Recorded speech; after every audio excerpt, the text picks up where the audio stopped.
Di sini saya ingin memaparkan pemahaman saya tentang hakikat menulis kreatif cerpen. Yang pertama itu adalah A. Hakikat cerpen. Salah satu bagian dari karya sastra, cerpen juga memiliki banyak pengertian.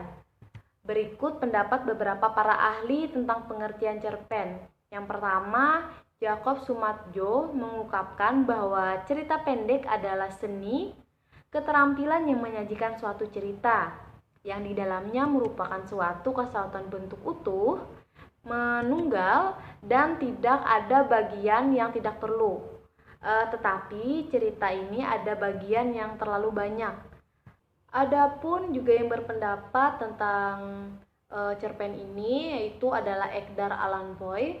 Dalam Burhan Nugriantoro mengatakan bahwa cerpen adalah sebuah cerita yang selesai dibaca dalam sekali duduk. Kira-kira berkisar antara setengah sampai 2 jam. Suatu hal yang kiranya tak mungkin dilakukan untuk suatu novel.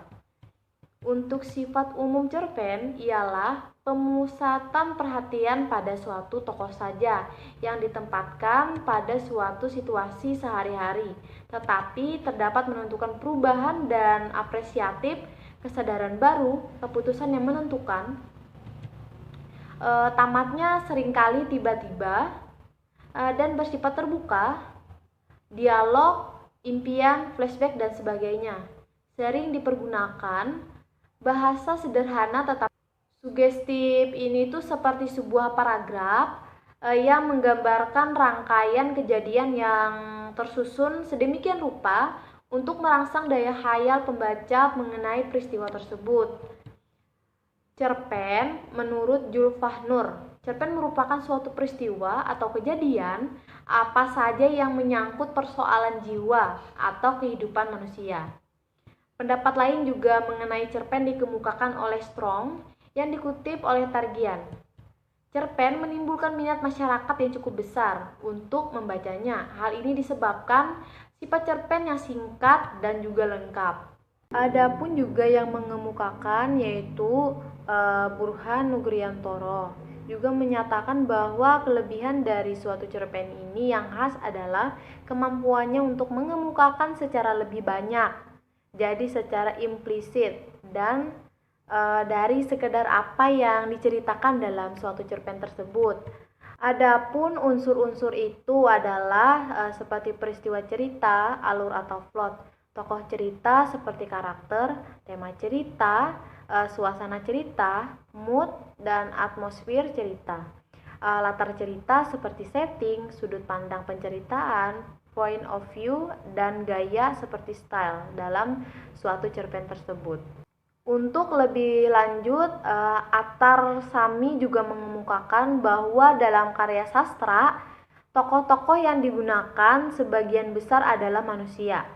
Manusia tersebut mempunyai watak sendiri-sendiri, maka dari tokoh cerita biasanya mengembangkan suatu perwatakan tertentu yang diberikan bentuk dan isi oleh pengarang. Dengan demikian, istilah penokohan lebih luas pengertiannya daripada tokoh atau perwatakan, sebab penokohan sekaligus mencangkup masalah siapa tokoh cerita, bagaimana perwatakannya, dan bagaimana penempatan dan pelukisannya dalam sebuah cerita sehingga sanggup memberikan gambaran yang jelas kepada si pembaca. Menurut Abrams, dalam Burhan Nugriantoro, tokoh cerita adalah yang ditampilkan dalam suatu karya naratif atau drama yang dibaca ditafsirkan melalui kualitas moral dan kecenderungan tentang seperti yang diekspresikan dalam ucapan serta apa yang dilakukan dalam tindakan. A. Berdasarkan tokoh. Berdasarkan tokoh ini itu ada 5. Yang pertama berdasarkan keterlibatannya dalam suatu cerita, seperti tokoh utama, tokoh tambahan. Yang kedua itu berdasarkan fungsi penampilan tokoh, seperti tokoh protagonis, antagonis. Yang ketiga itu berdasarkan watak atau karakteristiknya. Nah, seperti tokoh sederhana, tokoh yang memiliki sifat yang datar dan cenderung monoton. Ada juga tokoh bulat. Tokoh yang menunjukkan berbagai segi baik, buruknya, kelebihan dan kelemahannya. Jadi ada perkembangan yang terjadi pada tokoh ini. Yang keempat itu berdasarkan berkembang atau tidaknya perwatakan. Itu yang pertama adalah tokoh berkembang. Tokoh berkembang ini tokoh yang cerita yang mengalami perubahan dan perkembangan perwatakan sejalan dengan perkembangan peristiwa dan plot yang dikisahkan atau diceritakan. Ada juga tokoh statis.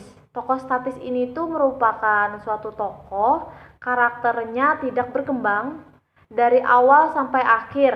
Tokoh statis adalah tokoh pembantu dalam sebuah cerita yang tidak mengalami perubahan karakter yang berarti sepanjang cerita. Yang kelima, yang terakhir ini berdasarkan kemungkinan pencerminan tokoh cerita terhadap sekelompok manusia dari kehidupan nyata, seperti tokoh tipikal, tokoh yang hanya sedikit ditampilkan watak individunya. Penokohan tokoh tipikal sering kali hanya ditonjolkan sebagai bagian dari suatu perkembangan atau suatu lembaga atau pekerjaan saja. Dan tokoh netral itu juga sama seperti tokoh tipikal. B. Teknik pelukisan tokoh. Yang pertama, teknik ekspositori. Teknik ini dilakukan dengan memberikan deskripsi, uraian, dan penjelasan secara langsung. Yang kedua, teknik dramatik merupakan wujud penggambaran teknik seperti teknik cakapan, teknik tingkah laku, teknik pikiran dan perasaan, teknik arus kesadaran, teknik reaksi tokoh, teknik tokoh lain, teknik latar, teknik pelukisan fisik. Latar menurut Kenney merupakan atmosfer karya sastra yang mendukung masalah, tema, alur, dan penokohan. Latar adalah segala keterangan, petunjuk, pengacuan yang berkaitan dengan waktu, ruang, suasana terjadinya peristiwa dalam suatu karya sastra.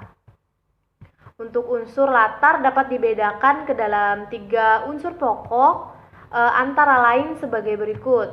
Yang pertama, latar tempat. Latar tempat mengacu pada lokasi terjadinya peristiwa yang diceritakan dalam sebuah karya fiksi. Yang kedua, waktu. Latar berhubungan dengan masalah, seperti kapan terjadinya peristiwa yang diceritakan dalam suatu karya fiksi. Yang ketiga, latar sosial. Latar sosial ini tuh mengacu pada hal-hal yang berhubungan dengan perilaku sosial masyarakat di suatu tempat yang diceritakan dalam karya fiksi. Yang keempat, sudut pandang. Sudut pandang Staton mengemukakan mengenai sudut pandang yang tiap-tiap keutuhan suatu cerita dalam suatu karakter sebagai pandangan secara emosional, berbelit atau terlepas akan memicu titik kesadaran pembaca sehingga masuk ke dalam cerita. Terus B. Menulis cerpen. Menulis cerpen ini adalah kegiatan menuangkan gagasan, ide, ataupun pendapat yang akan disampaikan kepada orang lain, seperti pembaca, melalui media bahasa tulisan untuk dipahami tepat seperti yang dilakukan oleh penulis. Gagasan, ide, atau pendapat yang akan menulis kreatif sastra disampaikan kepada orang lain, seperti pembaca, oleh penulis melalui media bahasa tulis dalam berbentuk cerpen. Menurut Zainal Arifin, keterampilan menulis ini dapat dilihat melalui jalan tes. Tes merupakan suatu cara dalam rangka kegiatan evaluasi yang dalamnya terdapat berbagai item atau serangkaian tugas yang harus dikerjakan atau dijawab oleh siswa. Namun, pada pokoknya, pengkategorian hendaknya meliputi 5 aspek. Yang pertama, kualitas dan ruang lingkup isi. Yang kedua, organisasi dan penyajian isi. Yang ketiga, gaya dan bentuk bahasa. Yang keempat, mekanik seperti tata bahasa, ejaan, tanda baca, keterampilan tulisan, dan kebersihan. Yang terakhir itu yang kelima, respon efektif guru terhadap karya tulis. Kita masuk ke bagian C, menumbuhkan minat menulis. Agar punya kemampuan menulis, yakni manfaat-manfaat menulis, yaitu ada 6. Yang pertama itu adalah menulislah, maka kamu akan kaya. Yang kedua, dengan menulis akan panjang umur. Yang ketiga, dengan menulis telah turut mewarnai dunia. Yang keempat, menulis ladang tempat beramal soleh seperti ibadah. Yang kelima, menulis meminjam ungkapan rendah, memberi makna pada hidupan yang fana. Yang keenam, menulis jembatan sukses di berbagai bidang. Kita masuk ke D, syarat dan modal menjadi penulis. Syarat menjadi penulis itu yang pertama aktif, yang kedua baca, yang ketiga gaul. Modal penulis cerpen itu ada 6. Penggunaan bahasa, maksudnya itu kayak kosakata. Dia itu menguasai kosakata agar pengungkapan ekspresif dan efektif, latihan mengolah kepekaan terhadap kata. Yang kedua, memiliki kepekaan imajinasi. Yang ketiga, memiliki kepekaan terhadap lingkungan, sebab yang diceritakan manusia dan lingkungannya yang dilatih secara bertahap. Nah, yang keempat, menguasai materi yang digarap. Untuk menguasai materi yang digarap bisa dilakukan dengan banyak baca, survei, observasi, wawancara, dan hidup di lingkungan budaya tertentu. Yang kelima, konsentrasi. Yang keenam itu adalah disiplin, yaitu dengan cara mengatur waktu untuk menulis, membaca catatan ke mana-mana, mengikuti diskusi seperti kegiatan yang dapat mengasah kemampuan daya pikir, nalar, dan rasa. Kita masuk ke bagian E, itu merupakan suatu proses kreatif. Proses kreatif setiap pengarang bermacam-macam, namun ada benang merah yang sama yang bisa kita tarik. Nah, kita masuk ke bagian F, model pembelajaran menulis cerpen. Yang pertama itu adalah teknik imajinasi. Pembelajaran menulis cerita pendek seperti cerpen dapat dijadikan sebagai sarana untuk berimajinasi dan menuangkan pikiran. Imajinasi adalah sendi utama untuk menulis cerita apa bentuk cerita tersebut. Cerita pendek, cerita panjang, novel pendek, novel, skenario, film, naskah drama, dan sandiwara radio. Yang kedua itu adalah strategi 3M. Apa sih strategi 3M? Itu adalah meniru, mengolah, dan mengembangkan. Tahapan strategi 3M ini mengacu pada beberapa tahap pembelajaran menulis pada penelitian-penelitian sebelumnya. Seperti tadi kan tahap meniru, tahap mengelola, dan tahap mengembangkan. Yang ketiga adalah metode latihan terbimbing. Yang keempat, teknik latihan terbimbing berdasarkan ilustrasi tokoh idola.